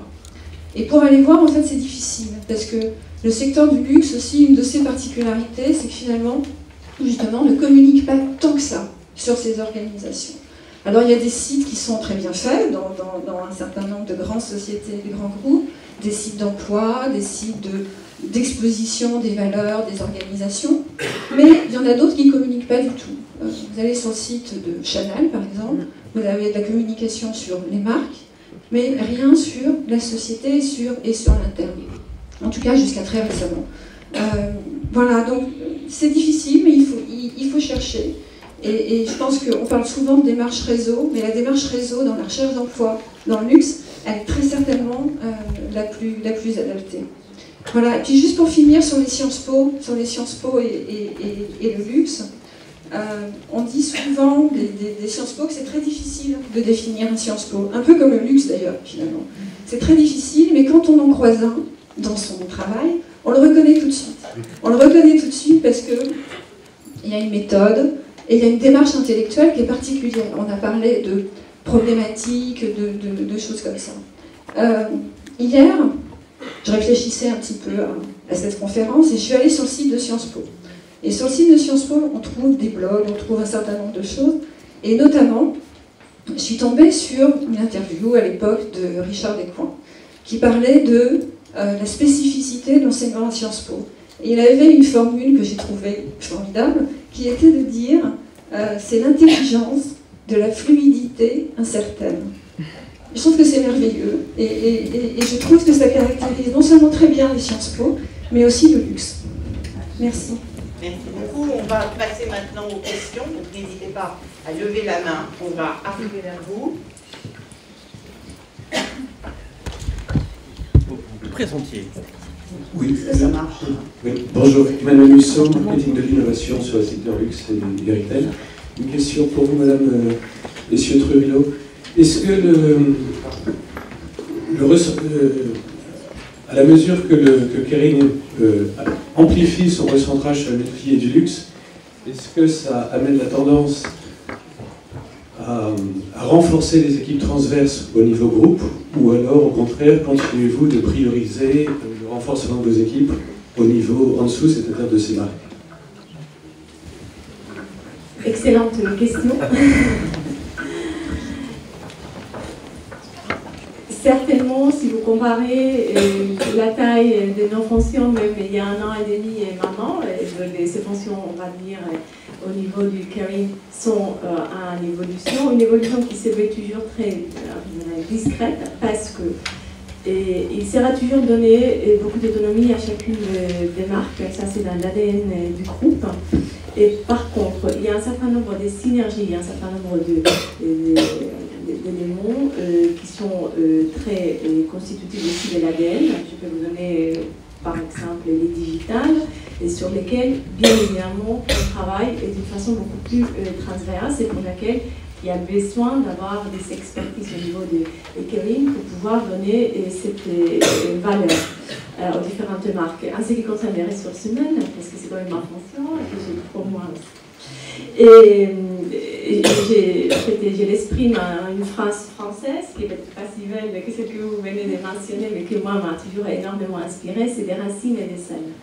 Donc nous, au niveau du groupe, on va donner un certain nombre d'éléments qui nous permettent d'avoir un langage commun, qui nous permettent d'avoir un certain nombre de, même si c'est un grand mot ou un gros mot, process, et bien évidemment un certain nombre, on va dire, d'éléments qui sont obligatoires, un peu des figures imposées, mais en même temps, ça c'est les racines, mais ce qu'on souhaite surtout, c'est que chacune des marques prenne ses selles et nous amène très loin, et aussi qu'on soit inspiré au niveau des Kering par ce qui est fait dans nos marques, parce qu'elles sont une culture, elles sont une maturité, des fois, et donc des équipes même bien étoffées, qu'est-ce que nous pouvons avoir au niveau du siège.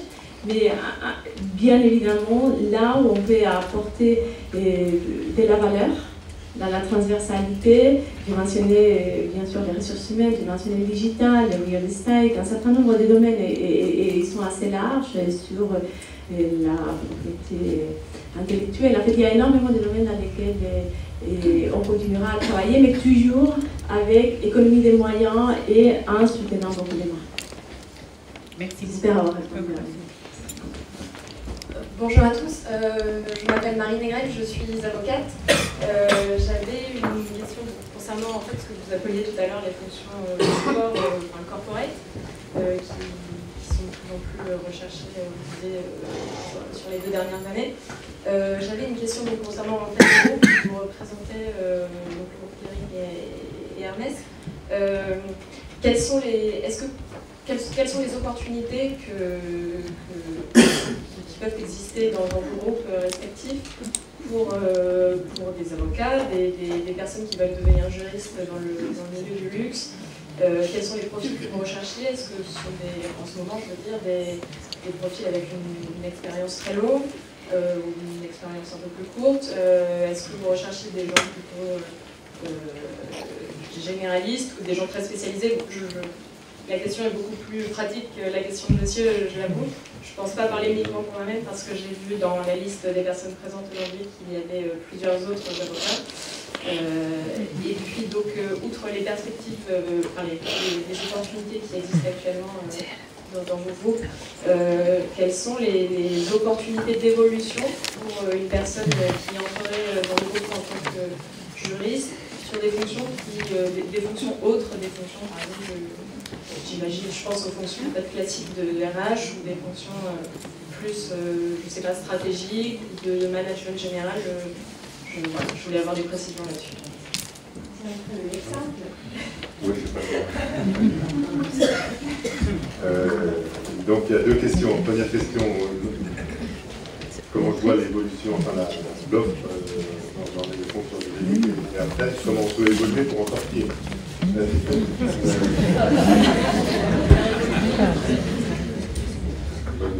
Alors, je crois, hein, sous le contrôle de Béatrice et d'Hélène et de vous tous, je crois que dans l'évolution de la civilisation et de la culture anglo-saxonne, les entreprises se renforcent énormément dans les fonctions juridiques. En tout cas, c'est ce que nous voyons chez Hermès, où la fonction juridique prend de plus en plus d'ampleur, et c'est bien normal, notamment dans les fonctions de propriété littéraire, artistique, intellectuelle et industrielle, et donc la protection des marques, etc. Donc, on a de plus en plus d'équipes de juristes. Il est vrai qu'on n'a pas, par exemple, si on compare ça avec la fonction finance ou la fonction ressources humaines, on n'a pas un juriste par filiale ou un juriste par établissement. Hein, alors qu'en finance, on a un contrôleur de gestion et en RH, quand il y a plus de 100 personnes, on a assez rapidement un RH. Donc la fonction juridique, elle reste plus corporate, hein, plus centrale que les autres fonctions, et donc il y a évidemment moins d'évolution possible, et j'en arrive à la deuxième question.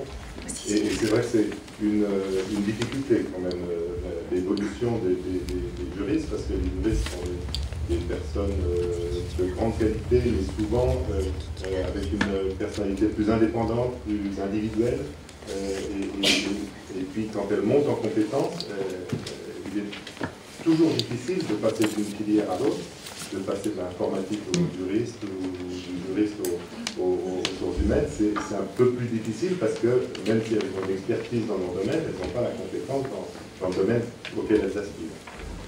Il n'empêche que des passerelles sont possibles et qu'on peut effectivement, il y a des fonctions un peu sœurs, notamment ressources humaines. Si on est spécialiste en droit social, notamment, on peut assez facilement aller vers les ressources humaines. Et puis, parfois, des juristes deviennent managers généralistes. Il faut qu'ils aient développé une compétence et une expertise de management d'équipe et d'entraînement d'équipe, et non pas une expertise tout court dans leur domaine juridique. Juste un mot, moi ce que j'ai vu se développer depuis 5 ou 6 ans, ce sont des gros départements d'affaires publiques dans les entreprises. Donc je pense qu'il y a là quelque chose qui est important. En fait, c'est pour faire face aux enjeux européens. Désormais, tout ce qui est réglementaire nous vient de la Commission et puis depuis le traité de Lisbonne du Parlement européen. Et donc il y a la nécessité pour les entreprises de suivre très précisément tout ce qui se passe en matière réglementaire à Bruxelles. Ça veut dire droit de la propriété intellectuelle, mais aussi droit de la concurrence qui régit tout ce qui est distribution sélective pour le secteur du luxe, donc c'est fondamental, vital pour le secteur, mais aussi tout ce qui a trait aux accès au marché, etc. Donc moi j'ai vu se développer, je ne sais pas si vous confirmez, mais des gros départements d'affaires publiques pour le rôle nécessaire d'influence et pas de lobbying du secteur du luxe. Je pense que dans 10 ans, il y aura des fonctions comme directeur de la compliance ou des fonctions comme ça, et donc ils pourront intéresser les juristes.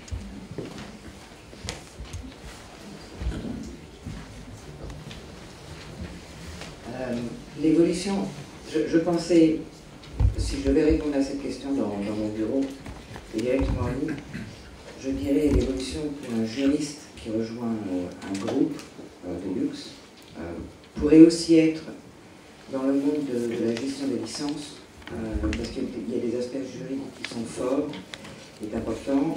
Dans la partie immobilier également, avec la négociation des baux et la gestion d'un développement international. Donc tout ça est possible. Maintenant, je reviens sur ce que Augustin disait. Il faut avoir un esprit un peu commercial et puis avoir une dimension managériale également. Autrement, on reste un expert. Il faut toujours faire la différence dans une entreprise entre les experts, qui sont des métiers d'excellence, et absolument nécessaires, et ceux plus du manager qui qui lui a d'autres ambitions. Excusez-moi, moi je suis directrice juridique et je suis au comité de direction de mon entreprise. Je suis aussi de Sciences Po, j'ai beaucoup travaillé aux États-Unis, je trouve que vous êtes très réducteur. Aux États-Unis, un directeur juridique devient directeur de filiale, de s'occuper de la RSE, de la stratégie, de la qualité, du développement durable, des affaires réglementaires. Oui, je vous ai illustré quelques exemples d'évolution. Et quand il est au comité de direction, il travaille avec la stratégie. Non, mais d'accord, mais ce que j'essayais d'illustrer est le parcours professionnel d'un directeur juridique sur des fonctions qui sont limitrophes, si vous voulez. Et aux États-Unis, c'est évident que l'ouverture est majeure. Pardonnez-moi, mais. Non, mais je n'ai pas voulu être réducteur. Notre directrice juridique fait partie du comité de direction et participe évidemment à du business. La question était comment on peut en sortir, entre guillemets. C'est une fonction royale. C'est les médics aujourd'hui sont de plus en plus importants. Oui, oui, bonjour, Nadine Ziboulier, je suis directrice communication marketing international. Et j'avais une question liée au digital. Il se trouve qu'on est en train d'organiser une conférence sur tous les métiers du luxe et en rassemblant un certain nombre d'acteurs, tous les sujets qu'on a mis en avant sont liés au digital. Alors lorsque vous avez évoqué justement les perspectives, opportunités de carrière, d'emploi, est-ce que finalement le digital n'offrirait pas de nouvelles perspectives et une nouvelle donne au métier du luxe? Je vous dis une petite chose, dans les personnes qui sont en sortie d'école, le digital représente, pour nous en tout cas, environ 45% des postes qui sont pris par cette génération-là. Donc clairement, les gens qui ont 30 ans et plus comprennent rien, et donc ils ont besoin des gens qui ont 25 ans, et donc c'est l'un des principaux débouchés pour les jeunes diplômés. C'est un réducteur aussi par rapport aux 30 ans et plus, comme ça. C'est en train de changer, parce que les gens grandissent, mais il y a énormément de nouveaux métiers, et il y a des écoles d'ailleurs s'équipent, toutes en cursus spécialisé là-dedans, et on sait que c'est sûr que la génération qui est avec Facebook dans la main, elle a une vision et une façon de comprendre les choses qui est plus profonde que la personne qui regarde ses enfants faire. Donc voilà, il y a une prime aux jeunes que nous constatons en tout cas, pas seulement en France, dans le monde entier. Bonjour, Lucie Thomas, je suis consultante en stratégie. Aujourd'hui, le secteur du luxe est confronté à de nouvelles problématiques. On a parlé tout à l'heure du ralentissement du secteur, je pense notamment à la Chine, avec les nouvelles politiques qui ont été décidées au niveau du parti, mais également la problématique de la sécurisation des approvisionnements, qui je pense aujourd'hui est majeure. Et une troisième problématique que je vois, qui est la stratégie de montée en gamme de cette marque, je pense évidemment chez Kering et Gucci. Donc je voulais savoir en fait comment toutes ces nouvelles problématiques pesaient aujourd'hui dans le recrutement et comment est-ce que ça changeait un petit peu les profils que vous recherchez.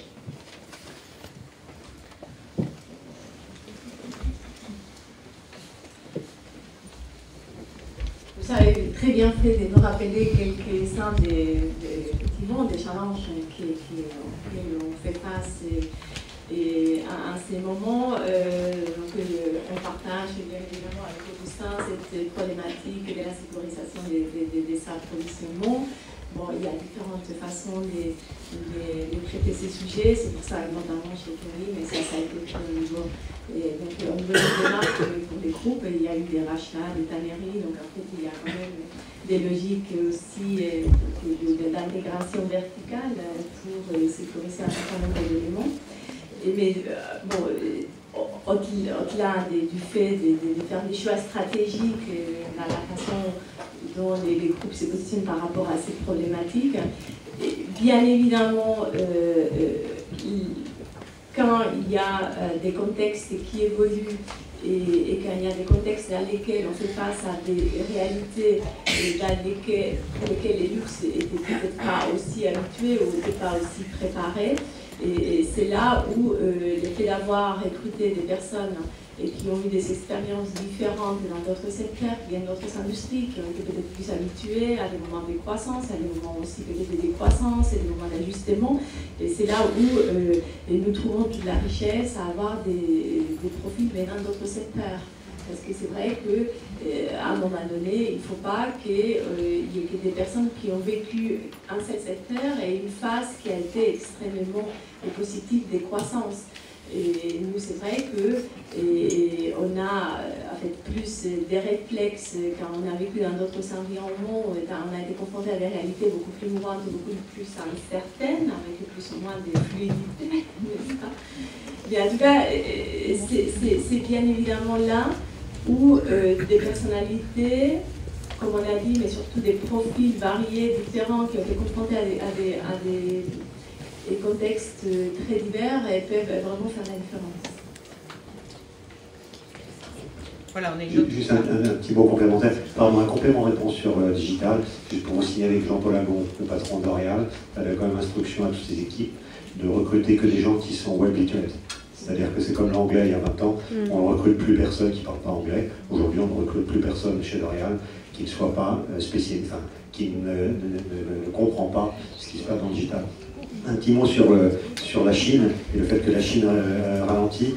Globalement, pour nous, assez étrangement, c'est une très très bonne nouvelle et c'est contre-intuitif, mais le fait que le marché chinois ralentisse, en fait, ce qui se passe, c'est qu'avant, il suffisait d'apporter les caisses jusque dans les villes reculées pour faire la vente.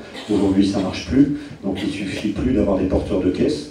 Il faut des gens qui comprennent qu'est-ce qu'il y a dans la tête de la consommatrice et comment est-ce qu'on fait pour lui vendre des choses. Donc en fait, le niveau moyen des équipes est en train d'augmenter de façon considérable. Et je sais que pour nous, en tout cas, on est beaucoup plus sollicités aujourd'hui, alors que le marché est soi-disant ralenti, parce que toutes les entreprises essayent de monter le niveau de leurs équipes. Donc je pense que c'est une bonne nouvelle pour tous les gens qui cherchent la qualité. Oui, bonjour, Emmanuel Casier, j'admire un cabinet de recrutement actif dans le domaine du secteur. J'avais juste une question pour à la fois les DRH et les chasseurs. Quels sont aujourd'hui les postes, si vous pouvez nous donner quelques exemples, sur lesquels vous observez des effets de rareté, des effets de tension, de déséquilibre entre l'offre et la demande, soit pour des raisons d'expertise, soit pour des raisons de mobilité géographique, et également des filières sur lesquelles vous observez des tensions qui se traduisent par des tensions salariales ou des problèmes de mobilité, qui peuvent donner à quelques personnes professionnelles, jeunes, confirmées dans cette salle, des idées de positionnement. Merci beaucoup. Qui veut répondre? Augustin Champeau, peut-être. Les postes sur lesquels on a des difficultés à recruter, c'est principalement des postes d'artisans et des postes de retailers. Donc le retail, c'est la vente au détail, et c'est vrai que la vente au détail, donc les artisans, je ne fais pas de commentaires, les métiers manuels qui sont malheureusement pas suffisamment valorisés en France, et dans pas tout le monde. Sur le retail, c'est le bout du commerce, en fait. Il existe peu dans certains pays, malgré le fait qu'il y a beaucoup d'écoles de commerce. Quand on en sort, on fait la finance, du marketing, et surtout pas du commerce. Et donc c'est dans le vrai retail, donc le bout du contact du client, c'est un métier difficile, exigeant, mais là on a du mal, et donc dans toute la hiérarchie de cette fonction retail, jusque et y compris pour le directeur de zone qui couvre l'Asie, l'Europe ou l'Amérique. Donc, de ce directeur de zone jusqu'au vendeur de base, c'est une filière qui est difficile à prévoir. Absolument d'accord, et c'est vrai qu'on s'arrache les cheveux quand les réseaux sont importants et internationaux, car les compétences de gestion de la complexité au niveau international ne sont pas fréquentes. Il y a une autre fonction qui est difficile à pourvoir et où il faut très fréquemment sortir de l'environnement luxe tel qu'on l'a défini, qui est celle du marketing de l'offre, qu'on appelle aussi merchandising. Donc un métier qui est très proche du créateur, qui doit travailler avec la création, qui doit avoir l'exigence et la capacité de construire des collections d'en construire plusieurs par an. Il devient encore plus rare si vous allez hors France, hors Italie, hors Angleterre. Donc ces compétences-là, si vous les cherchez sur des marchés, je ne vais pas faire l'exemple de la Chine, mais asiatique par exemple, elles sont rarissimes et vous êtes amené à devoir exporter du talent pour les remplir. Un complément de ce qui vient d'être dit et ce que nous constatons, c'est une grande disparité en fonction des différents marchés. Et il y a des tensions qui sont extrêmement fortes, notamment sur l'Afrique en Asie, parce qu'on a l'impression qu'étant donné la croissance du secteur, on n'a pas encore eu le temps de vraiment faire grandir les équipes et qu'il manque presque une génération.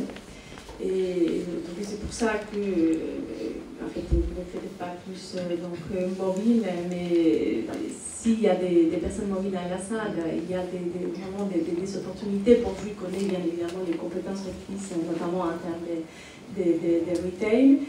Et aussi, mais c'est un métier dans lequel, en principe, vous êtes peut-être plus éloigné, mais on a aussi beaucoup de fois de difficultés à pouvoir satisfaire nos créateurs dans le domaine du design, du style, pour compléter leurs équipes. Bonjour, Hélène Chemesso, directrice marketing internationale. Dans les critères de recrutement que vous avez évoqués tout à l'heure, vous avez parlé d'expertise, de compétences, de savoir-être, de personnalité, de transmission. Et pour moi, ces critères correspondent souvent à des profils de gens et de personnes expérimentées, des seniors. Or, aujourd'hui, la seniorité n'est pas forcément quelque chose de très valorisé. J'aimerais bien avoir l'éclairage en fait des éclairages de Kering, d'Hermès et de Puig, si c'est possible. Merci.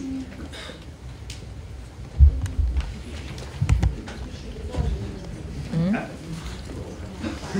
je ne suis pas du tout d'accord avec vous. Je trouve que c'est pas vrai. La seniorité est toujours valorisée et également justement dans nos secteurs. Et juste un complément que je voulais faire, parce qu'on parlait de rareté. Pour certains emplois, moi je trouve que la rareté, elle est surtout sur certains profils. En tout cas, dans mon expérience, qui est plutôt la mode, la haute couture et la mode. La rareté, c'est des profils à deux cerveaux. Je crois que Béatrice, vous en parliez tout à l'heure. C'est-à-dire, effectivement, avoir des gens qui sont très bons techniquement, des gens qui ont la sensibilité, qui connaissent le produit, on les trouve, mais que dans le même temps, ils soient structurés, qu'ils aient un cadre, qu'ils soient capables de réfléchir sur les organisations ou d'être de très bons managers, et ben c'est très difficile. Voilà. Donc la seniorité, elle a toute sa place dans ce cadre-là.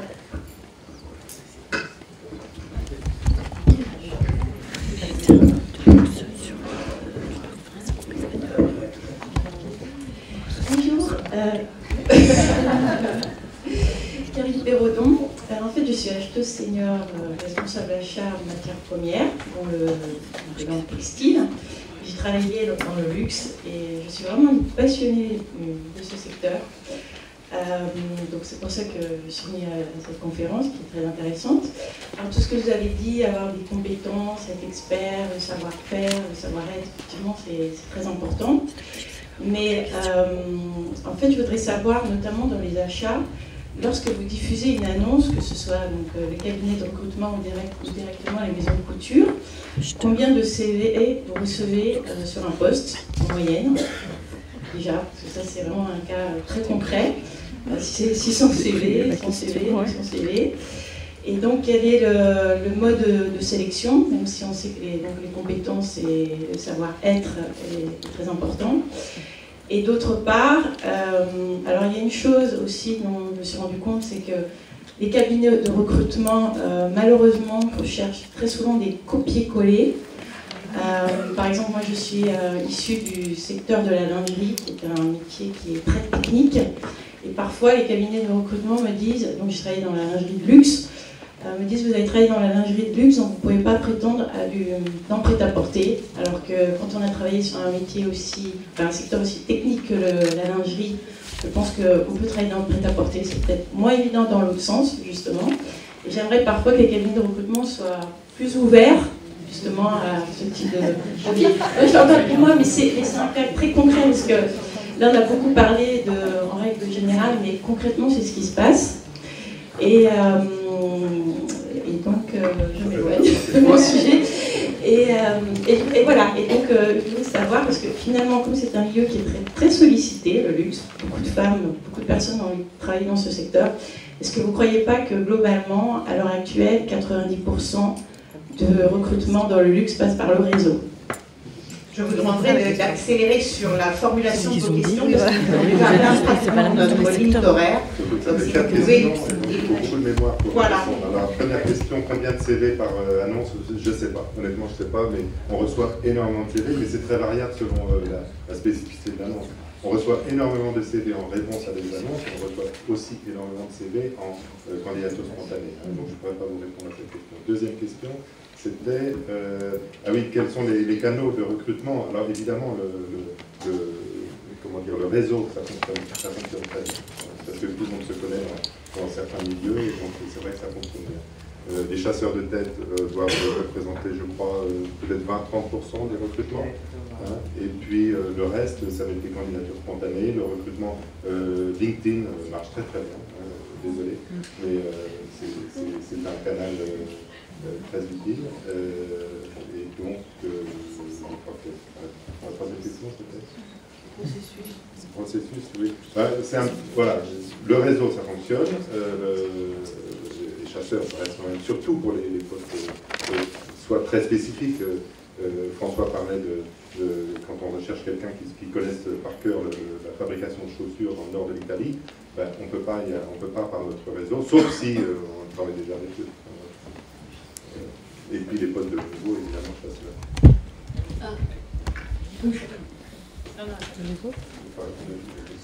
Bonjour, je m'appelle Wei Jingshi, je suis actuellement auditrice interne et j'ai une question un petit peu générale ici, c'est que j'aimerais bien vous parler un petit peu de la créativité et les profils de créativité, les fonctions qui correspondent au profil créatif, de créativité dans le secteur de luxe. Tout à l'heure, vous avez déjà évoqué deux types de profils. Les profils dans le marketing, merchandising, qu'il faut des gens qui comprennent les créateurs et en même temps qui ont un rôle management. Et aussi, vous avez évoqué les profils de cerveau, c'est-à-dire qu'ils ont une sensibilité, moi j'interprète sensibilité artistique, et en même temps qui peut penser de manière très structurée, comme je pense que comme la plupart d'entre nous ici. Et est-ce que c'est possible d'avoir un peu plus de précision sur les fonctions qui correspondent à ce genre de profil et que sont les opportunités pour des personnes qui peuvent correspondre à ce genre de profil? Merci.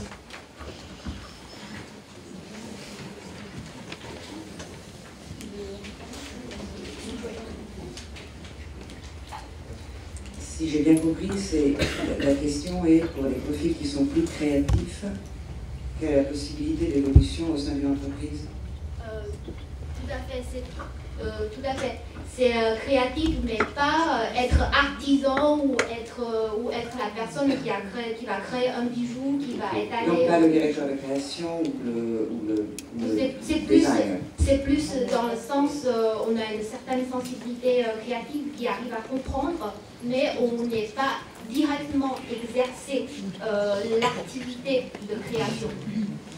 La fonction dont on parlait, donc, celle d'accompagner les créatifs dans la préparation d'une offre et dans la structuration d'une collection, est une fonction qui peut arriver très loin, c'est-à-dire de la culture anglo-saxonne, qui nous l'a appris il y a plus de 10 ans maintenant, ce qu'on appelait les chief merchants aux États-Unis, sont des fonctions stratégiques pour une entreprise, car elles sont la complémentarité de la création qui apporte le sens commercial, le sens du marché à ce qui est imaginé et créé. Donc l'évolution est bien sûr possible, le métier existe,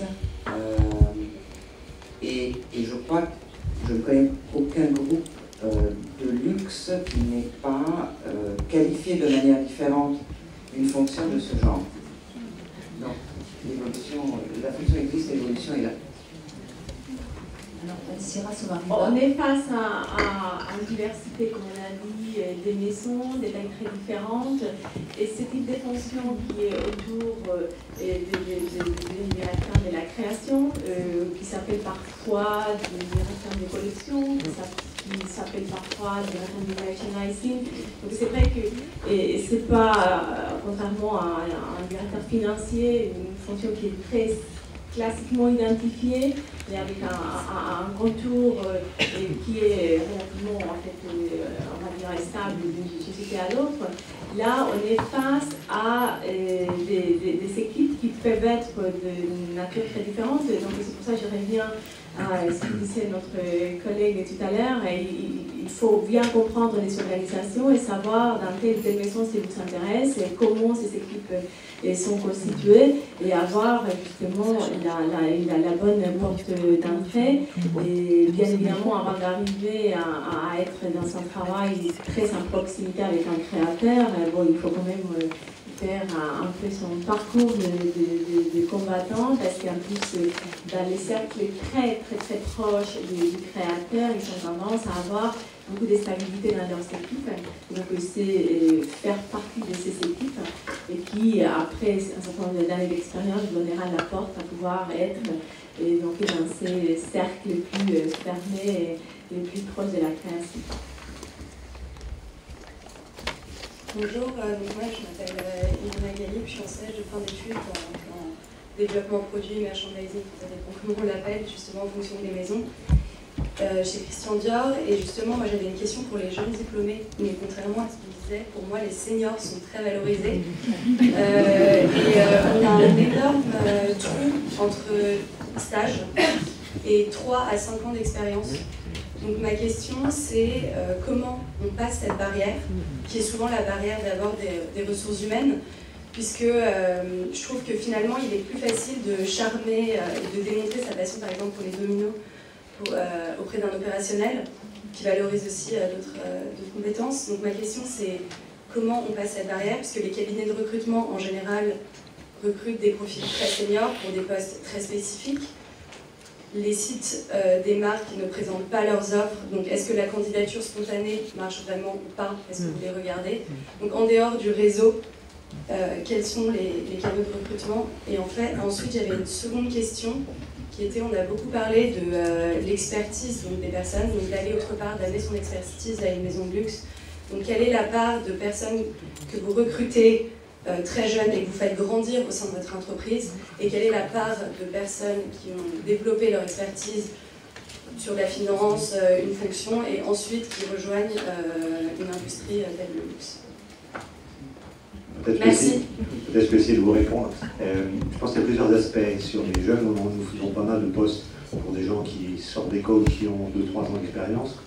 Ça nous arrive très régulièrement. Je pense qu'il y a plusieurs choses. C'est qu'aujourd'hui, dans les cursus des écoles, il y a une part de stage qui devient de plus en plus grande.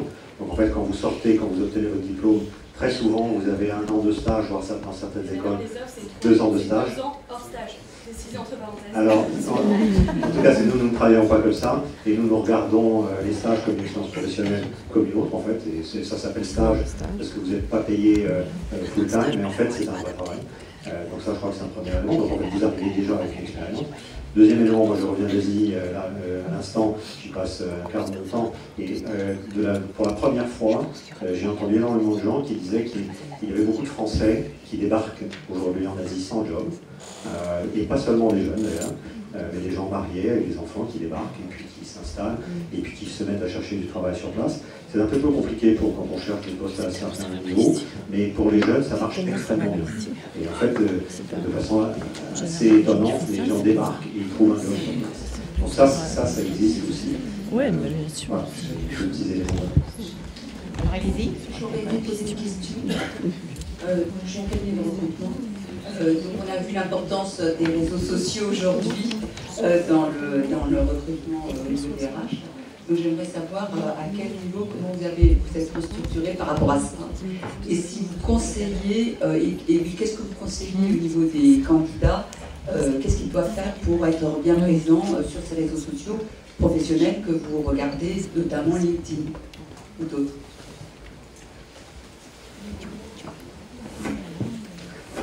Ça fait, je vous l'ai dit, 1 an et demi que je suis au sein des Kering, et la première chose que j'ai eu à faire, c'était de définir une stratégie RH.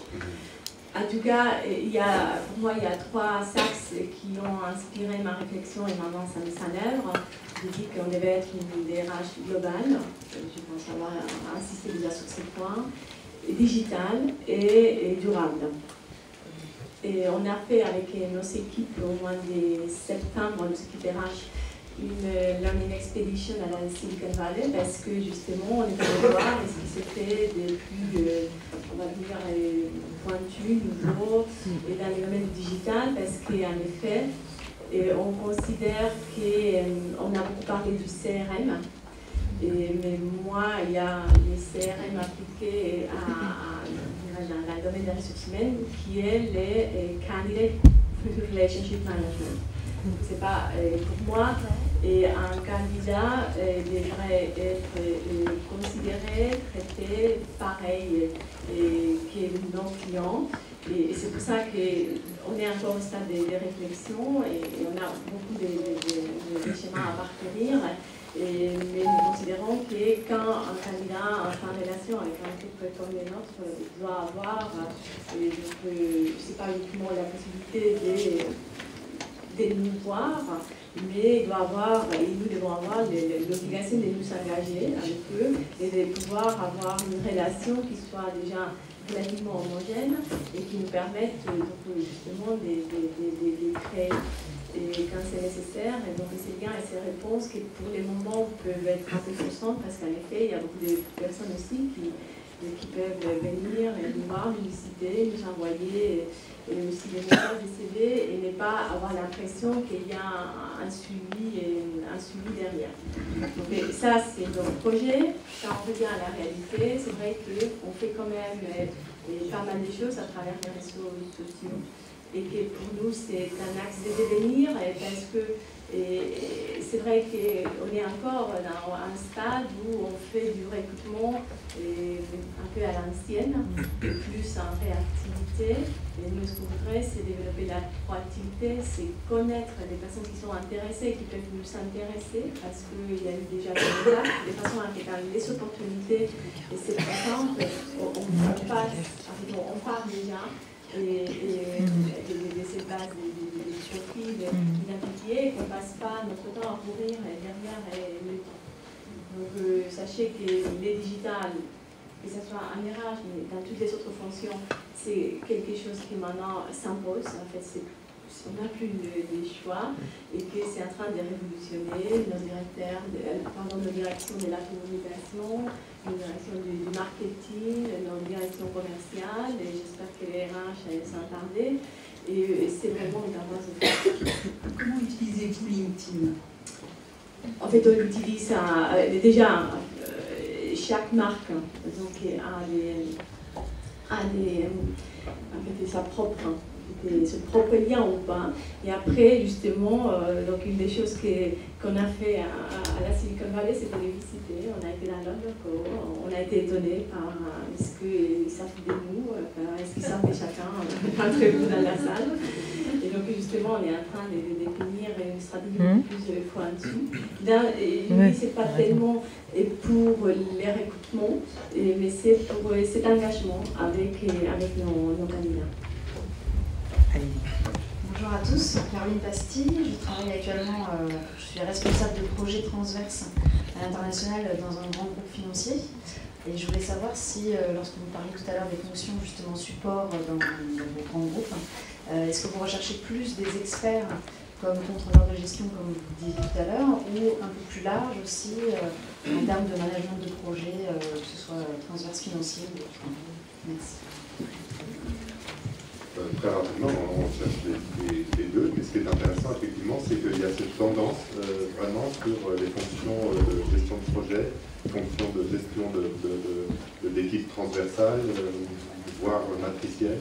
Et donc c'est une vraie tendance qu'on ressent. Et donc on a effectivement beaucoup de postes qui sont des postes de gestion de projet sur 18 mois, 2 ans, avec donc ces qualités, ces capacités à fédérer des équipes transversales sur des projets limités. C'est une vraie tendance. Une dernière question. Alors, qui est plus un témoignage, bonsoir, bonjour, qui s'adresse à la salle. Donc, je suis à Sciences Po, CRH, il y avait une blague quand j'étais à Sciences Po, c'était que la première phrase que l'on sort à Sciences Po, qui est RH, qui vient de trouver le boulot, 2 frites, un coca, s'il vous plaît. Donc, tout ça pour vous dire effectivement que je suis rentré dans le luxe par anti-consumérisme et que je suis devenu aujourd'hui directeur retail. Donc, comment dirais-je, en réponse justement à vos interrogations, à vos questions, n'hésitez pas à faire preuve, je dirais, d'humilité et de sérénité. C'est-à-dire d'humilité parce qu'effectivement, il n'y a pas de saut-métier. Comme on le disait, effectivement, il y a vraiment 2 piliers fondamentaux dans le luxe qui sont l'artisanat et la vente. Et la vente, c'est autre chose que juste le push, c'est vraiment emmener un client, être à son écoute, avoir un vrai dialogue avec lui.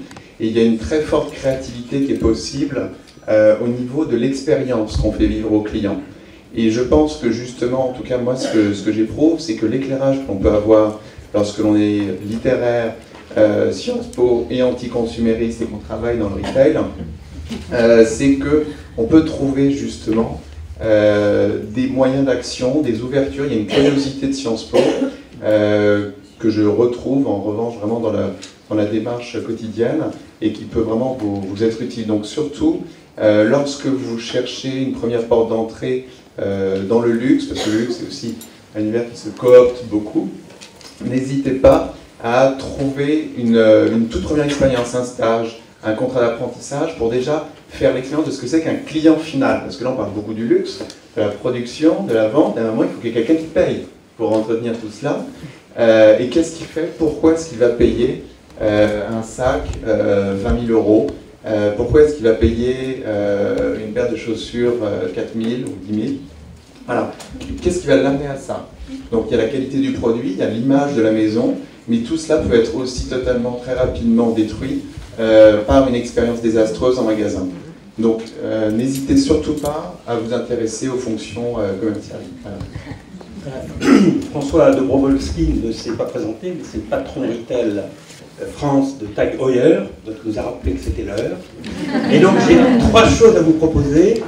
La première, c'est que c'est pas un luxe, mais vous aurez droit à un petit déjeuner. Et donc je vous propose de...